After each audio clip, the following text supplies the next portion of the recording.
Hello, and welcome to ohmTown Daily, Season 3, Episode 14 for January 14th, 2024.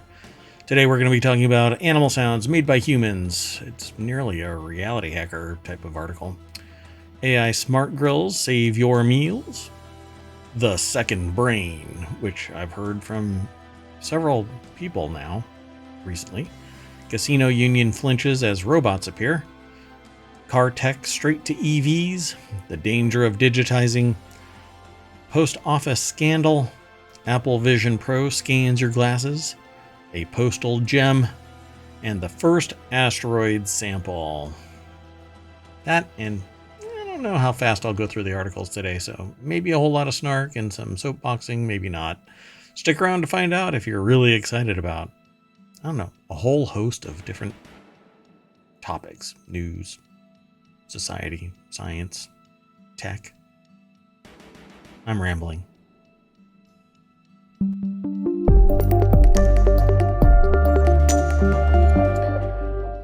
All right, everybody. I am Mayor Watt. That is ohmTown.com, and up there is the sentient AI's visualizer, the one, the only AI. That's their name. They go by AI. Oh. Good evening, ohmTown citizens. There you go. Wow, I stepped on your line. I'm a horrible mayor. Anyway, hey, we have all 10 other of the articles all set up, so let's get going, right? Why waste any time? Right. Don't ramble. Don't carry on. Just get on the road. Everybody pile into the party bus. We're going to be driving down Main Street, and to your left is going to be the first article. And that first article is in the Mobile channel. Animal sounds in most nature documentaries are made by humans. How they do it and why it matters. Wildlife documentaries like the BBC's recent series Planet Earth 3 are renowned for offering breathtaking images of animals in their natural habitats. You'd be forgiven for thinking these shows offer an unmediated portrayal of these animals, an objective window into their lives as they hunt, rest, and rear their young. But this isn't quite the case. According to this article, it's over at phys.org, and I feel lied to. I feel manipulated. I feel like everything is a fraud, a travesty, a mockery, a Travis and mockery. I'm stepping all over you. Go ahead.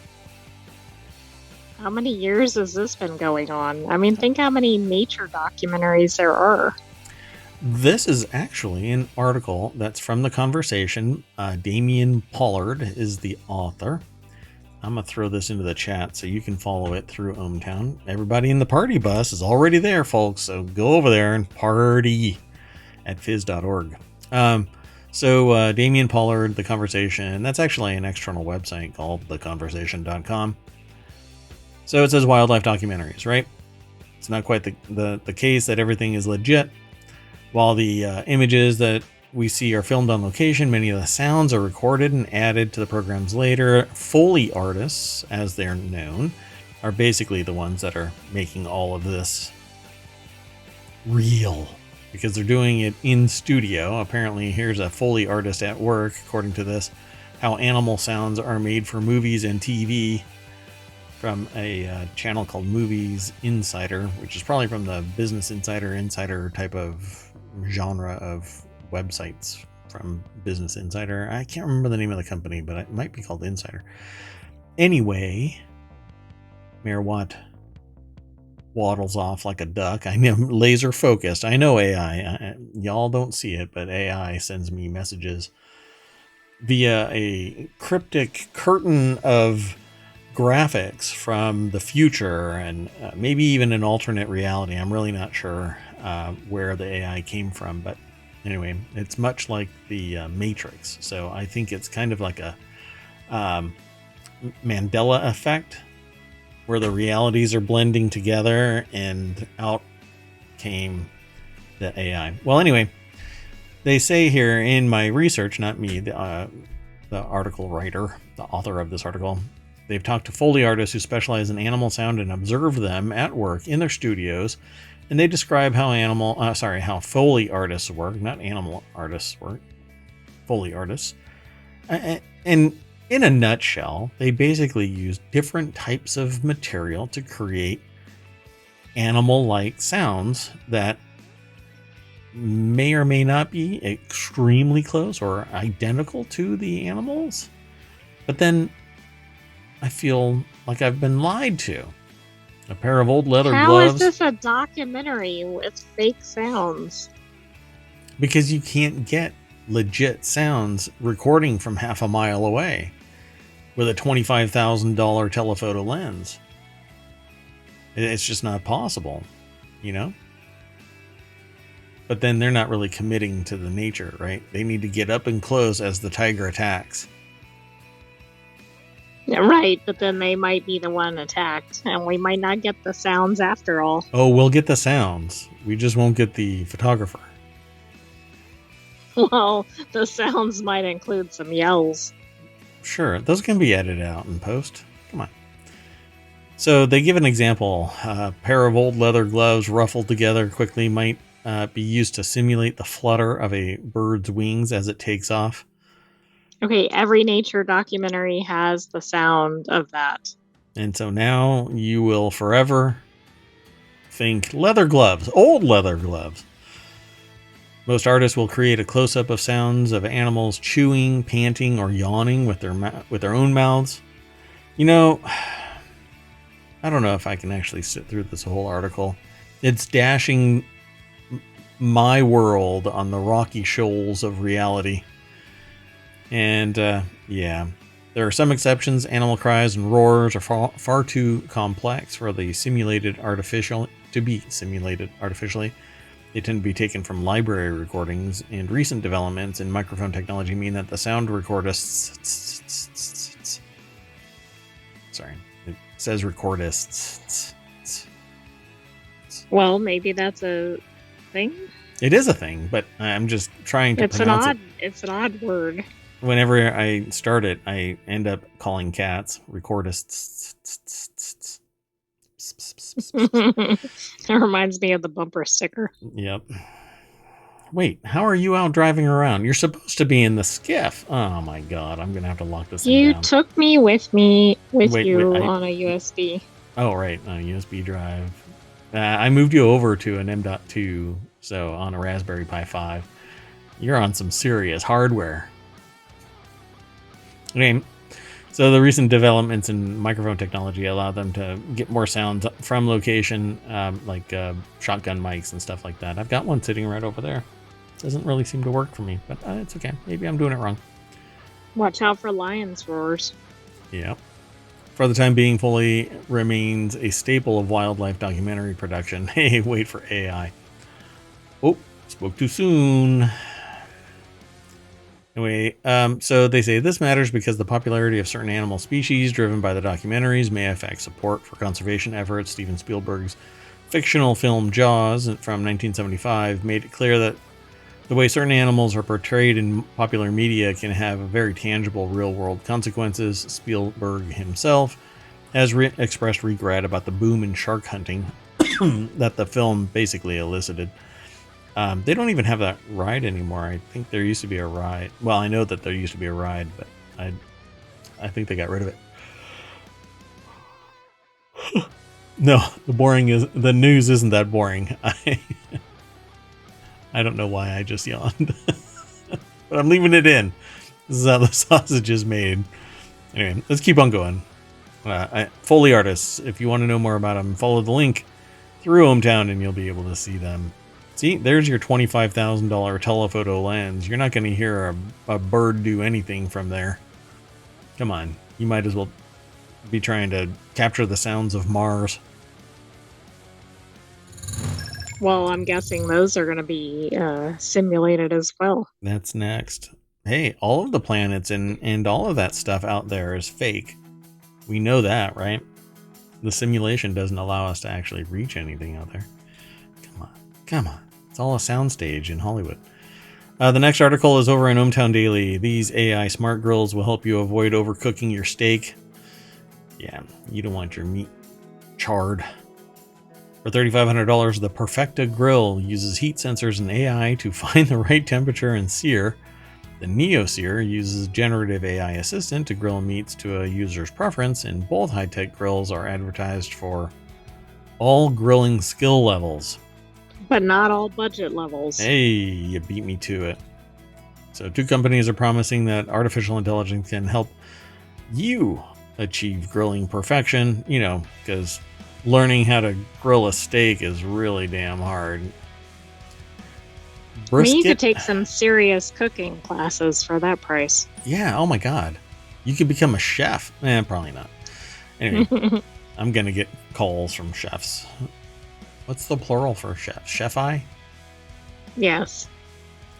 Brisket and sear grills both offer smart grills that use mobile apps to get the right temperature and sear for your meats.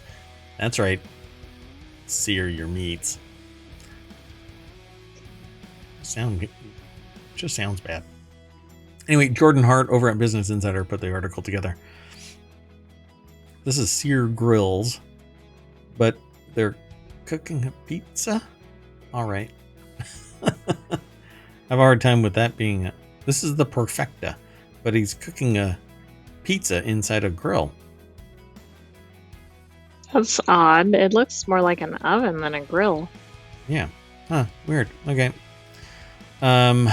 So let's see here. Perfecta by Sear Grills uses technology that it calls neural fire. Oh my god. Powered by a processor and sensors to cook food to the user's desired doneness. The company claims that it can cook a 1-inch ribeye steak to perfection in 90 seconds. The company lists the suggested retail price as $3,500. You can either get this or the Apple Vision Pro, which is what we're going to talk about in a later article. You could also buy a lot of steaks at restaurants. Quite a few. Buy an entire cow. No, I won't tell you how the sausage is made. Anyway, literally. So you can buy a whole bunch of pre-cut steaks and grill them to your heart's content, even in a pan. And you could throw it, sear it really quick in a really hot pan, throw it in the oven, wait for it to get to the right temperature, and then take it out. And then you're not adding extraneous heat. And you let it rest, it'll warm over a little bit, and then you'll be perfect. Medium. No more. Chicken is great. You know where chicken is really, really good? Air fryer. Air fryers. Yeah. So the Neo Sear comes with a real-time AI grilling assistant. Brisket CEO Christopher Huang said it's an assistant. You can ask cooking questions and give orders according to how you like your food seasoned. The grill combines wood pellets used in traditional smokers and an electric heating system to sear and smoke your meat. I don't know. Just hearing the phrase sear and smoke your meat makes it less appetizing. So there's probably some people out there that this is right up their alley. So now InnoGrill 2.0 uses generative AI. Brisket has yet to announce the price for the Neo Sear, which is part of their software. InnoGrill is part of their software from Neo Sear, which is part of Brisket, which is charging $1,400 for the grill. Yeah. Barbecue aficionado Mark Zuckerberg has plenty of options if he's ever looking to upgrade his setup. Why name drop? Give me a break, barbecue aficionado. If he comes near a grill, he should give me $1 billion.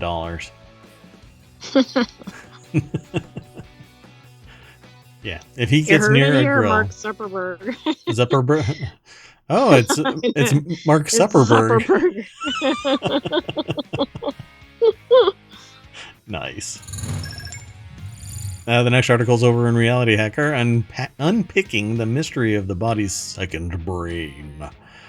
So sitting alongside the neurons of your enteric nervous system is the underappreciated glial cells, which play key roles in digestion and disease that scientists are only just starting to understand. But if you were a child of the 80s, or growing up in the 80s, I should say, not a child of the 80s, but growing up in the 80s as a teen, then you know about the series, and I think it was the 80s, I don't think it was in the 90s, Revenge of the Nerds, where glial cells were mentioned a couple of times, actually winning over the heart of the female lead for the male protagonist. It was, I guess, a meeting made in heaven that only a nerd would love, and that's why the Revenge of the Nerds show was really, really popular at the time. Now, probably not so much. I'm pretty sure that this is the antithesis of modern society.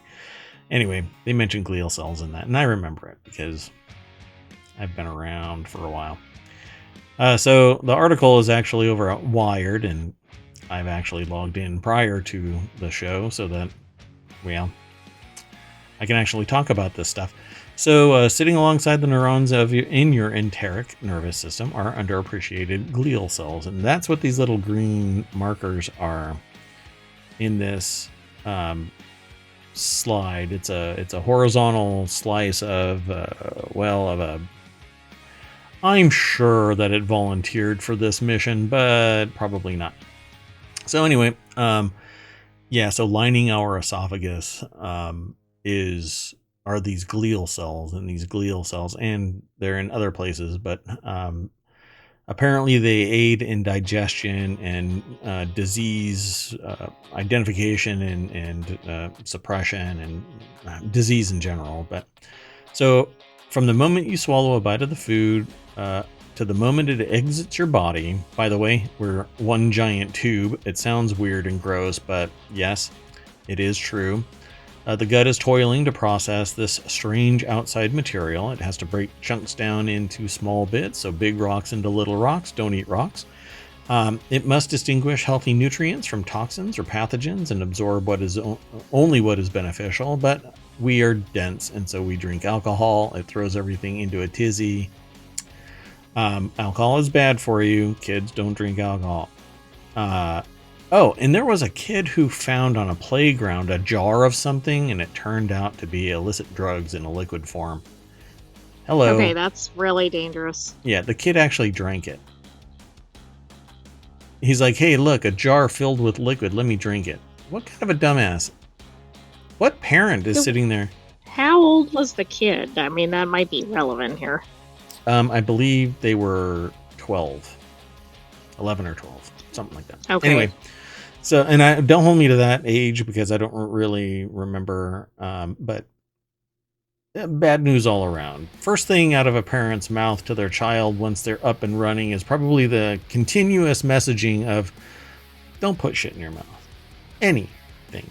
If I don't hand it to you, don't put it in your mouth. Don't take something from friends. Don't take something from enemies. Right. I mean, it's a pretty important life lesson. Yeah. Anyway, so they say the obvious: digestion is required for survival. We do it every day, but also when you really think about it, it sounds very foreign and alien. No, not really. Anyway, so everything that goes into and this is what you hear from dentists in particular, anything that goes into your mouth impacts your health, and so you need to take care of your mouth first and everything else that goes in it at the same time. Make it healthy, make it more natural than fabricated in a lab. So it breaks it all down, and these are the glia that actually are a neuron-like body, once thought to be mere glue that fills the space between neurons, were largely ignored in the brain, and that's where they actually talk about it in Revenge of the Nerds. Clearly, neurons were the cells that made things happen. Through electrical and chemical signaling, they materialize our thoughts, feelings, and actions, but in the past few decades, glia have shed their identity as passive servants. Neuroscientists have increasingly discovered that glia play physiological roles in the brain and nervous system that once seemed reserved for neurons. A similar glial reckoning is now happening in the gut. A number of studies have pointed to the varied active roles that enteric glia play in digestion, nutrient absorption, blood flow, and immune responses.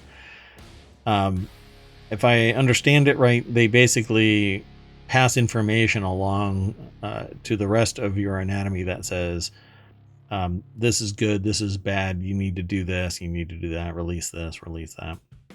So signaling to the gut tissue to contract and move along its way is another thing. It's a new subset of glial cells that senses food as it moves through the digestive tract. Enteric glia seem to be sitting at the interface of a lot of different tissue types and biological processes, said Sayeda Faranak Fatahi. They're connecting a lot of dots between different physiological roles. So this is what I had understood of glial cells for a while. I didn't know that they had just discovered this for the gut, right? in particular. For gastroenterology, I guess. Yeah.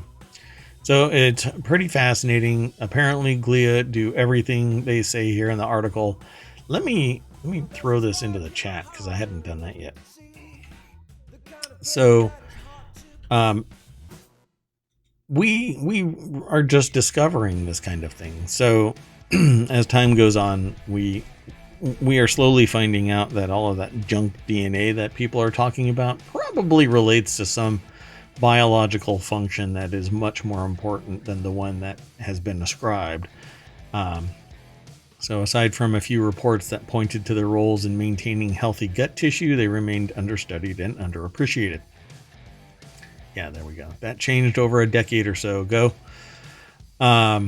So new tools allow scientists to manipulate gene activity in glia and visualize them in different ways, have dramatically changed the way that we look at the enteric nervous system.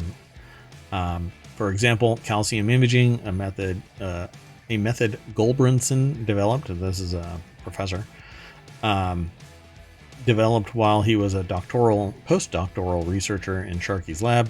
That's Keith Sharkey up there, professor of physiology and pharmacology at University of Calgary.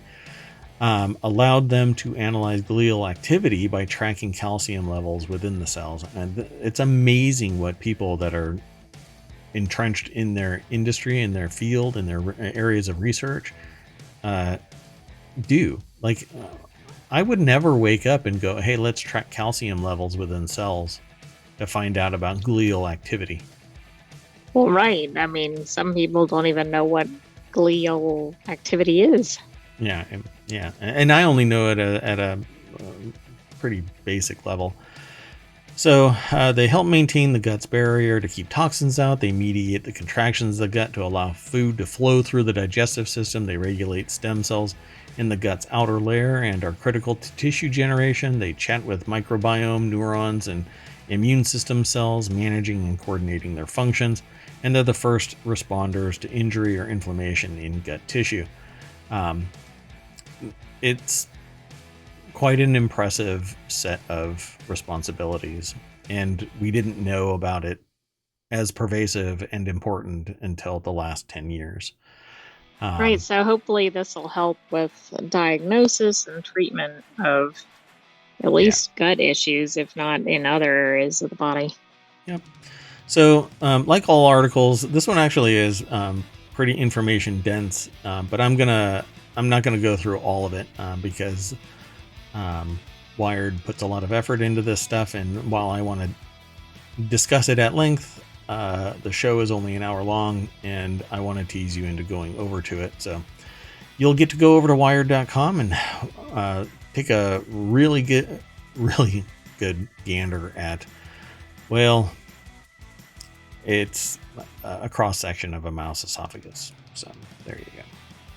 Yeah, and the little green dots are glial cells that are the intermediate part between the inside and the outside, which is actually the inside. So this is actually outside true. your body. Technically, this is the outside of your body. Pretty neat stuff. Yeah, we're a giant tube. We're a series of tubes. Actually, we're just one big tube. Anyway, the next article is over in Technology Today. Robot baristas and AI chefs caused a stir at CES 2024 as casino union workers fear for their jobs. How about that one? Didn't see that one coming, did ya? No. No, it doesn't have anything to do with what we've been talking about with AI. For the last 2 years, and now the third season will be just rife with articles talking about it. The barista tipped the jug of smooth, foamy milk over the latte, pouring slowly at first, then lifting and tilting the jug like a choreographed dance to paint the petals of a tulip. Oh my god. How flowery one's writing is when you go over to Tech Explorer, which actually, that boggles my mind. Okay, well, anyway. That's not where I would expect flowery writing. What's really neat about this is that they're talking about a robot. Ryo Yama over at techexplore.com put the article together, and it says latte art is a skill that can take months, if not years, to practice or to master, but not for this barista powered by artificial intelligence. Robots of all kinds caused a stir in the show floor this week at the annual CES Technology Trade Show in Las Vegas. I really want to go to it next year. It's innovations like this that worry Roman Alejo, a 34-year-old barista at the Sahara Hotel Casino on the Las Vegas Strip, who can't help but wonder if the clock is ticking on hospitality jobs in the age of AI. Well, yes. It's very scary because tomorrow is never promised. A lot of AI is coming into this world. It's very scary and very eye-opening to see how humans can think of replacing other humans, right? I mean, you got to be kind of sociopathic to leverage AI to take other people's jobs. Hey, Choppa, welcome to the show. Yeah, you don't want to. I mean, if you're one of the companies, you're trying to get robots and AI in, and of course, the workers are sometimes training the robots and AI. Oh yeah, I mean, we talked about it yesterday. As a matter of fact, it was one of the episodes from. It's a very nice shoe. It's a very... Oh! Is that a Snowpiercer reference? Because very nice. in Snowpiercer, everybody has a job, and but she's holding a shoe, and she's describing the shoe as moving forward through the train.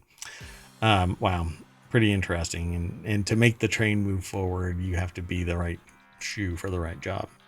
So technology was a strike issue, and one of the very last issues to be resolved, said Ted Papa George, the Culinary Workers Union secretary-treasurer who led the teams that negotiated new 5-year contracts for the hospitality workers. This was a big strike that took place, and basically, I think the hospitality strike kind of just faded away. I don't think that there was a huge thing.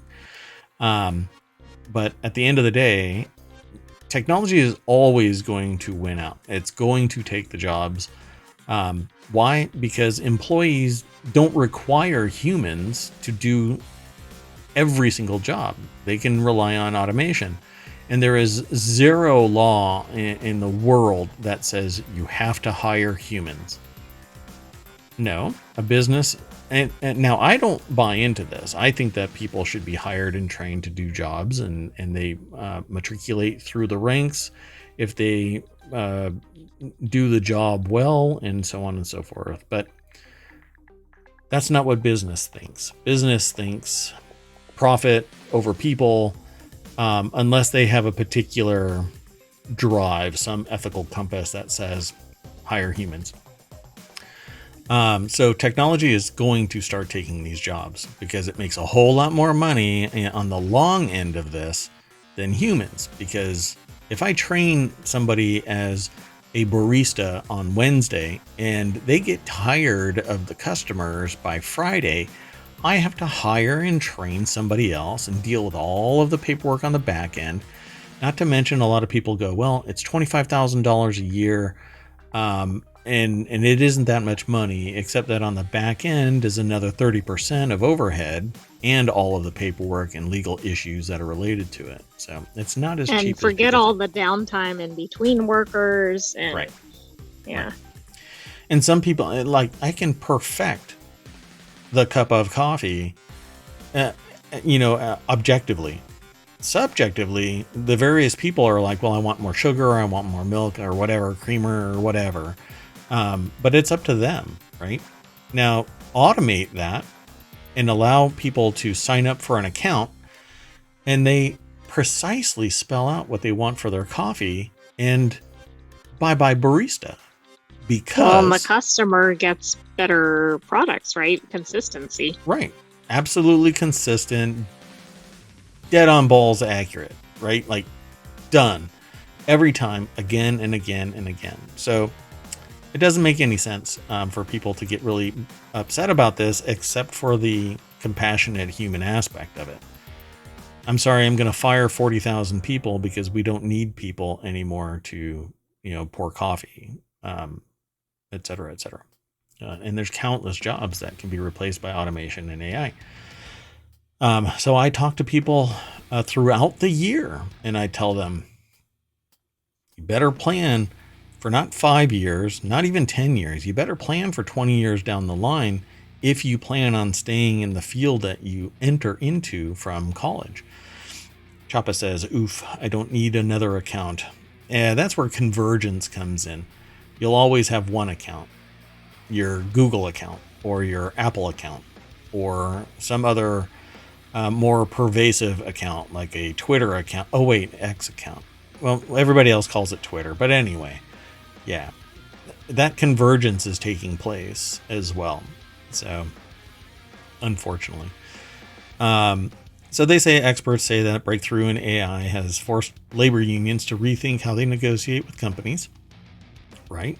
As I've been saying to people and in the show and elsewhere, if I can turn what you do into a series of steps and the output of those steps is identical or within reason customized, I can automate your position and phase you out. And people literally are working to make profit for companies that ultimately will be phasing out the people that are working hard to make the company's money and them a paycheck. Not realizing that that's exactly what's going to happen. By the way, Amazon used to have a whole bunch of warehouse employees, but they acquired a company that uses these little platforms that move stacks of inventory around. And I actually saw a video about that person, and it's quite fascinating. Now they do whatever they want, and they've got another subordinate business that is focusing on doing the inventory of large warehouses using drones. So you see how everything is really connected. And one of those things is the most pervasive thing that connects it is technology. And technology is going to come and take those jobs. Meanwhile, well, I think this industry is going to be one of the hardest hit. Oh, yeah. Oh, for sure. And it's mainly because while humans think that it is skilled labor, it's not skilled labor when I can enumerate it in such a way that it's a menu of options. Right. The more the position requires discretion, I think those jobs, at least initially, are going to be safer. Yes. From AI. Yep. All of that personalization and exclusivity is what's going to keep a job. Critical thinking that is actually something that can't. Creative critical thinking is not something that can be encapsulated in current generation AIs. Unless you believe what I think is happening over at OpenAI, and by the end of this quarter, they're going to announce a sentient AI. Well, we'll be waiting here. Yeah, I've actually got a hat over here that goes really well with ketchup, so I might be eating my hat here in a minute. Anyway, when the industry doesn't have to worry about the effect on customer service, then that takes a lot of the risk out of automation, he said. He being Werner, where is his name? I saw part of it. It's further up.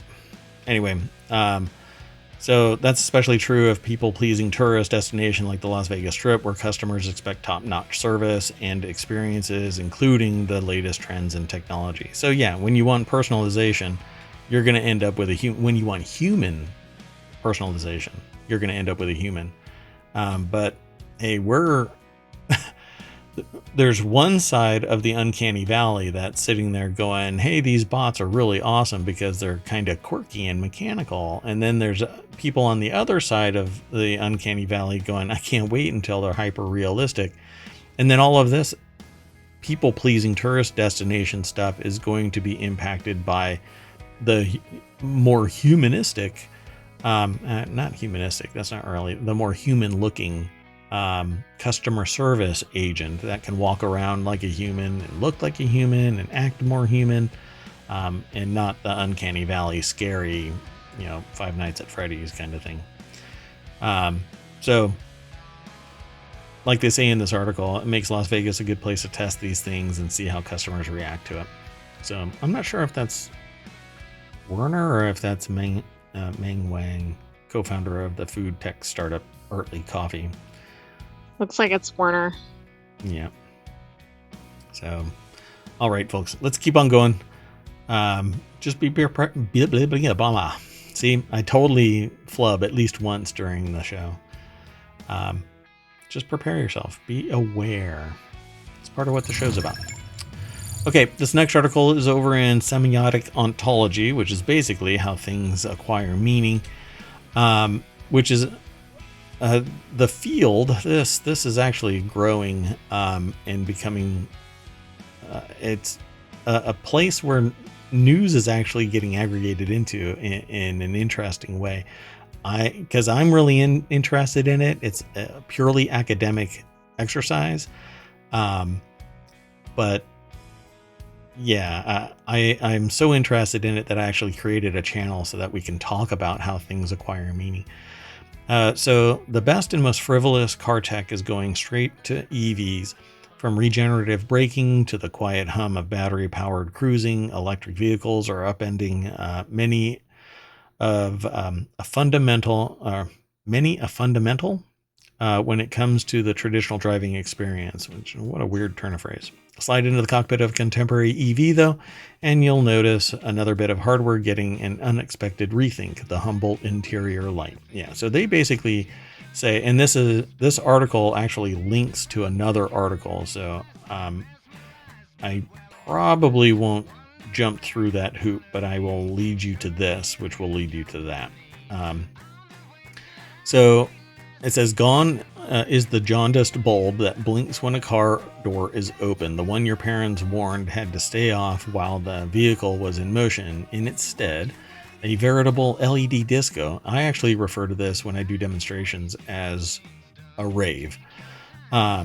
Today, the interior of nearly every battery-powered car is veined with lights in the dashboard, door frames, footwells, and ceilings. Ceiling, I should say. It's not a. And where is this article? It's over at Bloomberg, ultimately.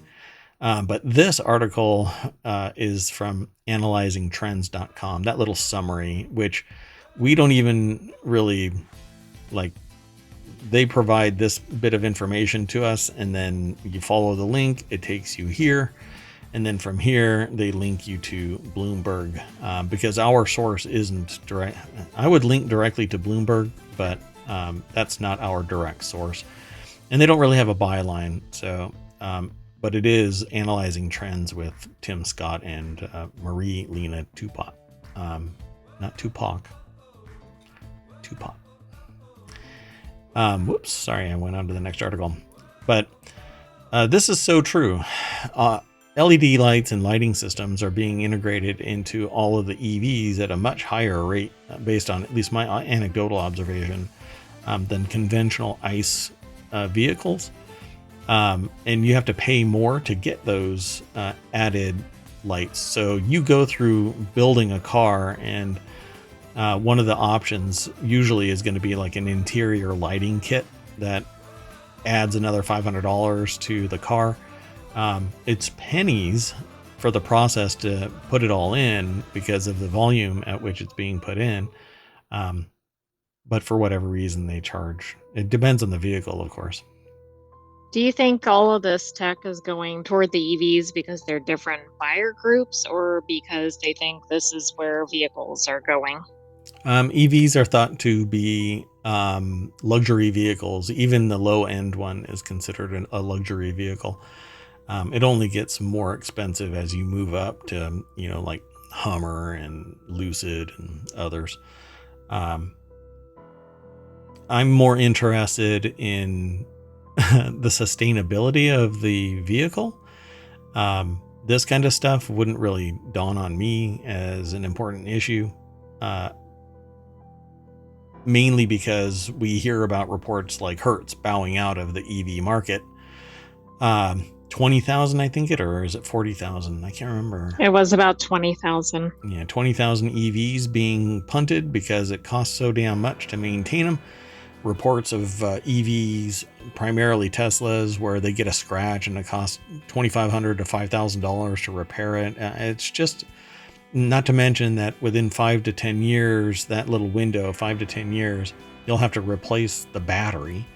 That entire sled is another, $7,000 to plus dollars, depending on the vehicle. So I don't think that electric vehicles really have the sustainability that people think. And we're not hearing about how many are ending up somewhere like, junkyards, or being We torn haven't had apart enough for parts. time for that, really. Right. Like, how many EVs have really been on the road more than, say, 5 years? Yeah, there's several million, but they're still being used unless they've been in a catastrophic accident. And the ones that are insured, it's more expensive and it causes more damage when they are. And it's really all of this kind of tech. There's just so much packed into it, and primarily the weight of that battery. I just don't. This is almost a nothing, but I wanted to talk about it because the inside of EVs is typically lit up like a Christmas tree because they can, and it highlights the high-tech nature of the vehicle. So this almost should be in four-wheel tech, not in semiotic ontology. I'll have to look at how this was aggregated. But anyway, let's keep on going. The next article is over in Reality Hacker. This is titled "The Danger of Digitizing Everything." It too is a Wired article. The creep of conducting our day-to-day interactions over screens has reached a breaking point, and it threatens to push out everyone but those with the right access. This is typically referred to as a technology divide. Naomi Alderman is the author of this piece over at Wired.com. And it says in 2024, they'll walk into a physical space, a restaurant, a hairdresser, an art venue, an artisanal cheese shop. And instead of being handed a physical piece of paper with some useful information on it, they're told, or being told it in words, they're shown a faded roundel with a QR code on it, which is actually quite fascinating because we're working on an item that is a roundel with a QR code,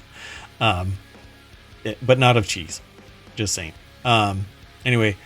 They say they'll hold up their phone's camera. Actually, I was at a meeting the other day where to get us interacting with the data that was being presented, a QR code was thrown on the screen. And so everybody... That's fascinating. Yeah. Instead of being told to go to a URL, just hold your phone open and turn your camera on. So I had to actually lower my security profile so that I could actually click on that link. Anyway, in all cases, many people, some elderly, others with access needs, children, anyone who doesn't fancy constantly looking at their phone will be pushed toward more useless screen time and away from the kind of brief, friendly interactions that other humans that help us all feel part of the fabric of life. This is really a subjective claim. I think some people will view that as a win. Yeah, see, I want information fast and furious. I don't want to necessarily have to wait for the person to interact with the 6 people ahead of me. All I want is to grab the data, and then I can make an educated decision without having to worry about their bad day. You want to go to brunch, and you set up a reservation via an app. When you show up, the person there can be a complete whatever. I'll try and be nice, but anyway, they could be a horrible person treating everybody like garbage because they got drunk the night before and they've got a massive headache today. When all I need is to be pointed to the table that I'm sitting at, and that's it, So you do that. I don't really need all the rest of this. So it says it's not there, that there aren't more gains to be made in technology, incredible things happening in biotech since the epidemic. They go on. These things can't be done by individual companies. They're talking about big things that take place. They predict that in 2024, the Good Things Foundation estimates that 10 million people in the UK lack the basic digital skills needed to access the modern world, and 6.9 million people will continue to be excluded if they're not given proactive help. This is absolutely the technology divide. Colleges, high schools, grade schools are all trying to traverse this technology divide. One of the problems is that it's being traversed via Google, and Google and their cloud devices do not afford business-centric processes. So when, particularly in the United States, when a grade level student enters college or high school, they might get more powerful devices, but until they get into the college element, they're using these cloud devices that teach a completely incorrect process for college level activities. And that requires the infrastructure to change and adapt, but it slows things down because students have to relearn how to interact with that technology. So again, they say these things can't be done by individual companies, which come up with good sounding ideas like, why don't we let people order a coffee while they're getting their hair done using a QR code? I think this person's been traumatized by a QR code. Apparently. Yeah.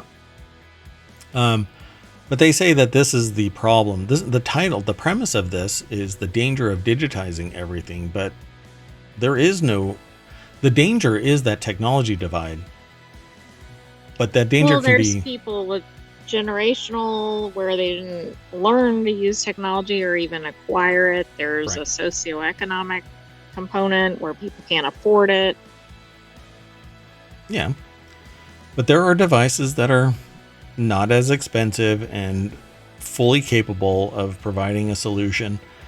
And the worst possible thing is to sit there and let people stay in that technology divide. But again, if you have a phone, you can pretty much cross the technology divide for most things. In fact, I've had people submit information to me where they've written it out on paper and then taken pictures using their phone because they didn't adequately know how to utilize their device. And then through conversation, I showed them, well, this is how you do it. This is,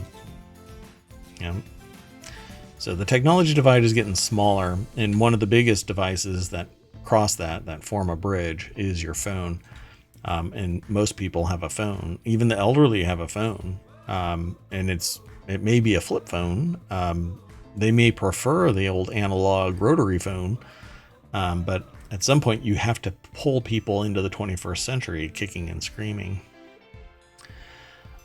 They say at the very end of this article, there is, of course, one thing that they can predict with total certainty in the UK in 2024, that the British public will get to have their own say on digital inequality and a whole host of other issues, because in 2024, Parliament will be dissolved in advance of an election.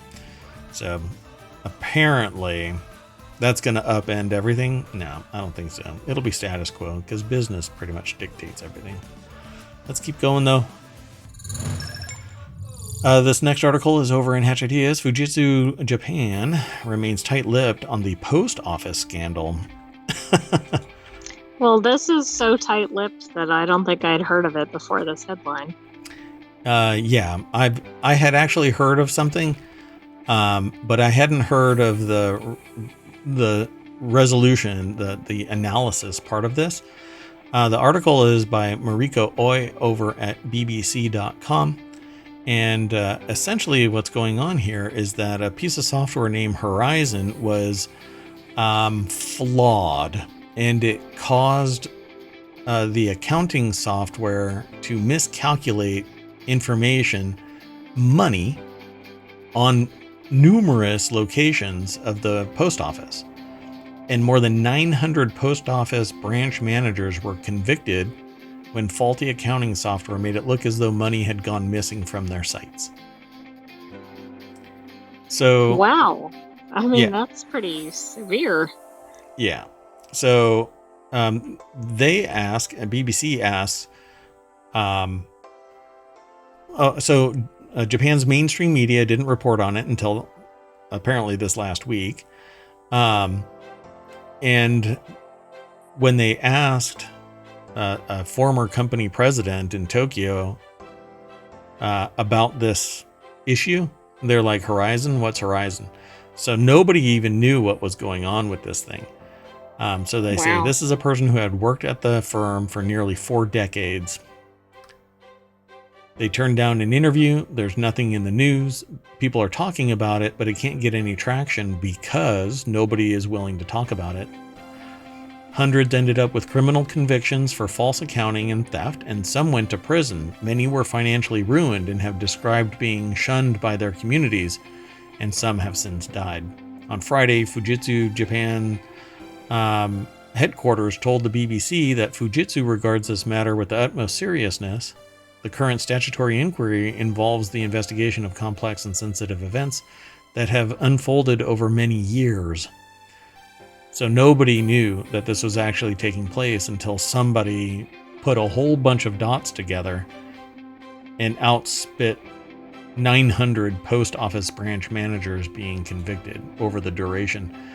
But I'm not sure what the duration is. That's what I'm trying to figure out here. So they say even after the Horizon scandal, Fujitsu's products were deeply entrenched in the government's IT infrastructure. To anger some of the MPs, the company is still winning new government contracts, and it was one of the biggest IT suppliers to the UK government until recently, according to a procurement analysis an analyst named Tussle. Over the past 4 decades, Fujitsu's won 101 contracts worth £2 billion, according to Tussle. The post office has also paid Fujitsu £95 million for an extension to the contract for Horizon. And that's in the last 4 years, not the last 4 decades. 4 years, I'm sorry. My bad. Sorry about that. Pay attention to the AI, not me. I had read another line while I was reading that one. So thank you for correcting me. So in the 1970s, the Japanese government was trying to counter the dominance of America's IBM and provided 57 billion yen of financial support to 3 giant technology alliances, one of which was Fujitsu. So it's interesting. So what really was the problem? Because I guess they're still not talking about it, but it's been around. Well, it looks like it's back from the 90s at least. Yeah, 94. Interesting. Fujitsu is one of the 4 companies tasked with digitizing the NHS in 2004, but after repeated delays and failure to deliver the promised product, NHS terminated its contract in 2008. So 4 years of payment was going out. The company sued and won the case in 2014, which cost them, they won, which cost the government £700 million. Dear God. Interesting. So let's see. They kind of don't really address it, right? Because it's an ongoing thing. But they reach might back not into even time. really know what happened. Yeah. Yeah. pretty fascinating. But there's clearly an odd history here. I think that odd history is that it's just massive. And so bad things happen in the dark, and there's a lot of dark in Fujitsu. You know? When this can happen and 900 people incorrectly get prosecuted for crimes they've never committed. And convicted, not just prosecuted. Yeah, prosecuted and convicted. People have gone to jail, lost everything. Some people have died before this has gotten resolved. Right. So government is so entrenched in Fujitsu and vice versa, they can't close Fujitsu. They can't break off. It's one of the problems that I have with government contracting, that when you're too big to fail, you end up never failing. There is no comeuppance. And even if the government has a rationale to terminate a contract, they may not because of the ramifications of terminating said contract. Because a lot of like contract officers and specialists and others with influence can say this organization is the only organization that's capable of providing said service. But there's a lot of cronyism. Well, it becomes too difficult and too costly to switch. So then you just kind of limp along. Yeah. I was told by somebody in data science once to not let perfection be the barrier to good enough. And I'm like, man, you do not need to be in this industry. Just exactly. That concerns me in that field. Yeah. And luckily they did. Well, at least they've left my sphere of influence, which I'm thankful for. But they've had a knock-on effect of impacting other people with that same mantra. No, this should never have happened for this duration, however long it is, to impact 900 people. Okay, let's keep going. The next article is over in ohmTown Daily. Vision Pro demos will include scanning your glasses to identify your prescription. I think this is one of the neatest. The Vision Pro, the Apple Vision Pro, is so technology dense that I'm starting to believe that $3,500 for these initial high density, the swim goggles. Don't go swimming in them, folks. It's probably bad. They're so dense with tech and features, probably many that we don't know yet still that it's capable of. That $3,500 is actually reasonable. But I don't think that it's $3,500 reasonable to me. There isn't enough features in there for me to want it, because I won't be using it. But the irony of this is not lost on me, because not long ago, I wanted to get this prescription remeasured, and I had to go to 2 different places to verify that the prescription that I had is the prescription that is required for me. Long story short, if I would have put the Vision Pros on, it could have scanned my glasses and told me exactly what my prescription was without me having to go anywhere. Right. Think about how much time this would have saved. Yeah. I can't say that it saved me $3,500 worth of time, but opportunity cost is pretty subjective. So any chance that I can't do certain things could be invaluable to me and priceless. And so if I lose 4 hours trying to troubleshoot this prescription, it has the potential of costing me even more than $3,500. You know, if you're a person that needs their prescription assessed and you have the Apple Vision Pros, and the option is I either get to play with my child or drive across town to try and sit around for an hour while the people at the optometrist check my prescription, and then I have to drive another hour to or wherever. Getting to play with your kid is priceless. So for anyone who wants to try the Apple Vision Pro when it's officially released on February 2nd, there's going to be a whole procedure. We knew that, but now a report from Mark Gurman, who has basically been inside Apple since time immemorial. This person, when they pass away, I think that Apple will probably hold a vigil. So anyway, their latest Power On newsletter for Bloomberg sheds light on how the in-store demos for the Vision Pro will work. And according to Gurman, the process will start with an Apple Store employee scanning user's face to pick out the light seal for Apple's headset. So much like the Beyond VR headset, the what are they called? Big Screen Beyond. Right. There's a gasket that maps to your face so that you don't get any light leak. So I think that's pretty cool. That's a good thing. So the article is by Wes Davis over at TheVerge.com. Again, the article has a deck statement that says Bloomberg report previews the lengthy and complicated process of trying out a Vision Pro. I don't want to try it out. The weirdest thing about this is that right there. There's like a little LCD or LED screen or whatever. It might be an OLED screen facing out that presents your eyes, your face, the basically the area where my glasses are. Internal cameras scan that and then play it out on this side. So you have these disembodied eyes just kind of hanging out there. It's kind of creepy. The whole thing looks like swim goggles. I don't know. There's something odd about it. Definitely not $3,500 worth of value to me. The demo that follows, Gurman says, will last for up to 25 minutes. It will reportedly involve viewing photos and videos, including the 3D spatial kind that you can take with the iPhone 15 Pro, using the Vision Pro as a computer or iPad replacement, and checking out third-party apps. All that I was thinking about today was yesterday's article about the X-Real Ultras. I saw a demo of it. You can have multiple screens, and you can have QR code little what do you want to call them? Little pucks sitting on your desk that you just slide, and functionality changes on your screen. Oh wow! It's a trip, and I want them, but at $700, this is a heavy lift. I don't know.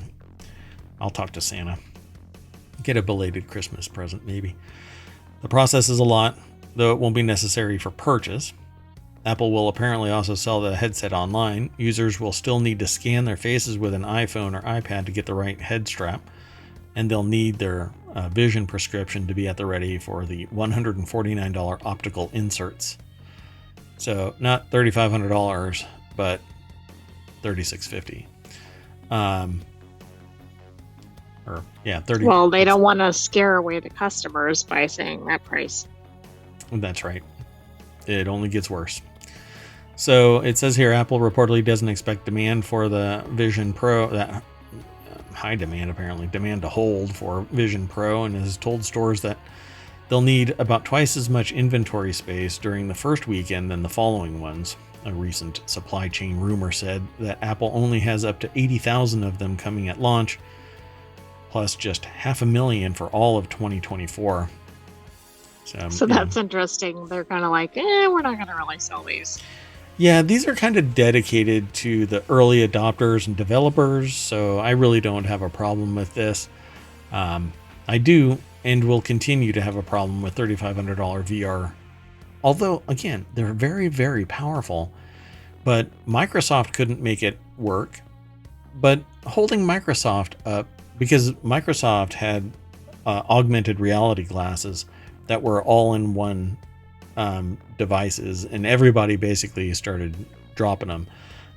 Basically, the Zune couldn't make it, the Windows Phone couldn't make it, their tablets are meh. Just from one thing to another, Apple has trounced Microsoft, yet Microsoft is this juggernaut that keeps on acquiring and persisting across business. These might work. Well, that's because they have Microsoft products installed in all businesses, or most businesses. Yeah, exactly. That's exactly what's keeping Microsoft alive. So It says Apple has plans for its Vision headset line. Rumors have said that it means to release a second, cheaper version of the headset, and eventually the company is expected to make a set of AR glasses that look like normal glasses, at least eventually, when it gets over technical humps. And they have links to all of the various information. And I did not know that this was going to be at the bottom of the article, but they make mention of the X-Real just unveiled the $700 Air 2 Ultra AR glasses that are mainly aimed at developers, but show that Apple's potential competition in the space isn't exactly resting on its laurels. Yeah, these are awesome. I'm not interested in anything coming from Meta, so Ray-Bans, find another partner and I'll buy your glasses. But they don't even come close to what the X-Real is, and I'm going to be so full of, whoa, should Meta acquire X-Real for any amount of money. I will not do anything with Meta. They can kiss my shiny metal ass. I've said too much. So much for them being a sponsor, right? I don't think they were going to be a sponsor. Based on other episodes. Yeah, exactly. Okay, let's keep going. Jump in whenever you want to. ohmTown Daily is where the next article is. And let me throw it into the chat so you can follow it if you are oh so motivated. Rare Postage Gem featuring the world's first adhesive stamp to be auctioned for up to $2.5 million in New York. Do you think that this is the same stamp line from Seinfeld that poisoned... all the wedding invitations. Yeah, the wedding invitations. Yeah, maybe it's the same adhesive. I'm not sure. The oldest piece of mail to be used in prepaid penny black stamp is set to be auctioned in New York. The British penny black was the first ever adhesive postage stamp. The letter cover was a sale estimate of $1.5 million to $2.5 million per Sotheby's. The oldest surviving piece of mail to use a prepaid postage stamp is set to be auctioned. So let's take a look. It's over at Business Insider. Nathan Reynolds, again over at Business Insider, put this article together, and there's a picture of said 1 penny all black postage stamp. It's been used, and it's still I didn't know that it was going to be. But at least it's on a letter that has some neat handwriting. I mean, can you imagine what this could be like? It's fascinating. This is really fascinating. 2.5 million, because somebody decided to leave this in a box somewhere and hand it down from one person to another until ta-da. Let's see, 1840? Yeah. The letter cover is adorned with a British penny black postage stamp. The world's first ever adhesive postage stamp, and is dated May 2nd, 1840. 1840. Just one day after the new stamp was released in the UK and 4 days before it was valid for use. What? What? How did it go through? The document, known as the Genesis of Philately, is one of the earliest known examples of the penny black stamp. It was previously displayed at the William H. Gross Stamp Gallery in the Smithsonian National Postal Museum in 2014. Are they all here? Is the Smithsonian National Postal Museum here in the U.S. or? Yes, it's in Washington, D.C. Is it? Okay. I know. I mean, a lot of stuff from Smithsonian National is in D.C., but I didn't know. Maybe it's somewhere else. In a press release at the time, the museum said that the cover was the only known item carrying both the penny black and Mulready 1 penny letter sheet. Oh my God. So this is a twofer. Another postage prepaid method that was also issued on May 1st, 1840, and that featured ornate illustrations by the Irish painter William Mulready. Pretty amazing. Look at that. So that's really cool.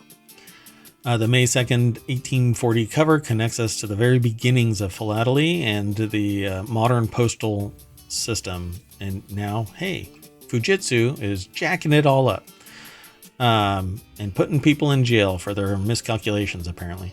So the museum described it as a rare philatelic gem. And can we stop saying philately, for crying out loud? Stamp collecting Can is we the come up study. with a different word? Philately is the study and collection of stamps. They should have led with that at the top of this article, but that's That would have been okay. helpful after you read several references and Yeah. people will go, what is What this? is philately? Yeah. I had a philatelist in my life for a considerable amount of my existence. So I was already familiar with it, and stacks upon stacks of stamps. So let's see. The original recipient of the letter was a 35-year-old manager of an ironworks in Northumberland in the north of England. William Blenkinsop Jr. received the envelope, which the enclosed letter had been lost from a sender in London. Appears to have opened the letter, turned the wrapper inside out to reveal the Mulready, and sent it on to Mr. Blenkinsop,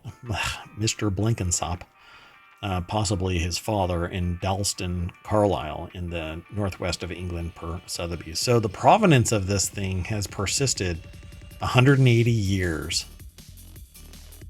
This is very neat. Wow. It's amazing that it's lasted this long. Like you'd think it would just get disintegrated or something. That's exactly what I was going to say. Just the age of the paper, it would disintegrate. But I guess if they wedge it in something and, you put it between pages of a book and it's perfectly preserved forever. Although some inks would transfer, this doesn't look like it's been damaged in any way, right? Like it has that right there, but... Well, and it also doesn't sound like it was treated as anything special because the envelope was reused. Yeah. Yeah. So it wasn't like an artifact, of course, at the time, which most things aren't. But well, it might actually be that you do that. You turn it inside out so that you can send a letter back or something like that. I'm not sure. So now I'm going to end up looking into that. Pretty neat. Okay, let's go on to the last article for today, and that is over in Reality Hacker. NASA cracks open its first sample from an asteroid, revealing an alien biological weapon that eliminated all of NASA. That's not what it says. Sorry. Let me back up. So before I go there, let me throw this into the chat. Yeah, so NASA cracks open its first sample from an asteroid, foiling 2 sticky screws. This is something that I saw the initial unsealing of the capsule that contained all of the asteroid material. But yeah, they ran into some problems actually getting to the material, and there was a whole bunch of extraneous material on the outside of the captured device. And so they were noodling around with that stuff before they opened it up. NASA returned its first sample of an asteroid to Earth last year, but getting at the full sample proved difficult due to a couple of troublesome fasteners. And you can't just cut those things off because it would spray modern debris all over the place, and you're in a clean room. So I wonder how they actually did it. So maybe Digital Trends can describe it. Georgina Torbett over at digitaltrends.com put the article together, and it says the researchers were able to extract 70 grams of material from the canister that had been carried back to Earth from the OSIRIS-REx spacecraft, making it the largest asteroid sample ever brought to Earth. Scientists involved knew that there was more material inside the mechanism, but getting at it proved difficult until now, as NASA has announced that it's now managed to open up the troublesome mechanism. Ta-da! So maybe they just punched it out like that? I don't know. Can you imagine if you're the person that put these on there and then there's all this attention to these? And you're like, oh no, those are the ones I installed. Yeah, so they say the issue was with 2 of the 25 fasteners that held the sample inside the collection mechanism. The mechanism is kept inside a glove box. Okay, that's a weird thing. To prevent any loss, and there were only certain tools available that worked with the glove box, so when the fasteners wouldn't open with the tools they had, the team couldn't just go at them with any other tool. The engineers developed tools specifically for working on the two fasteners, which have now been removed, and the tools required custom-made parts composed of a particular type of surgical steel, which is hard enough to work on the fasteners without risking doing any damage. Let's see. Tightly confined space, limiting their height, weight, and potential arc movement. This is the tools that were needed. And the curation team showed impressive resilience and did incredible work to get the stubborn fasteners off the tag SAM. Let's see, is there anything else in here? Not really. I mean, no. They talk about the another article about what's actually in here. Yeah, this is kind of the drip of technology. This is the drip of knowledge. So it says the sample is being shared by institutions across the U.S. and internationally. That would be fun. I really want to see I want to know what everybody finds, but there's going to be so many research papers that spawn from this. I'll probably miss the most important one if I'm the one that decides. So I'll have to ask around and see what other people are thinking of in terms of this, because the content of that is supposed to be pure. It was captured in situ, held in a forensically sealed box in a device, sealed, and then brought back into a clean room. And so there shouldn't be any earth contaminants in it. So I'm really fascinated, by what might be from, other than the box itself. The box itself contaminated it because it is from Earth. Oh, that's true. So yeah, I guess there's no way to completely eliminate it. Yep. Well, it's like I said about other things. There is stuff that is so pervasive in the world that trying to detect it requires the detector to be outside the influences of the very things that fabricate it. So how do you make that? But it can't be, right? Or can't easily be, I should say. Yeah, exactly. And like the things that we detect, we can count for and make material. Right, but if we can't detect, how can we screen those out? Right, exactly.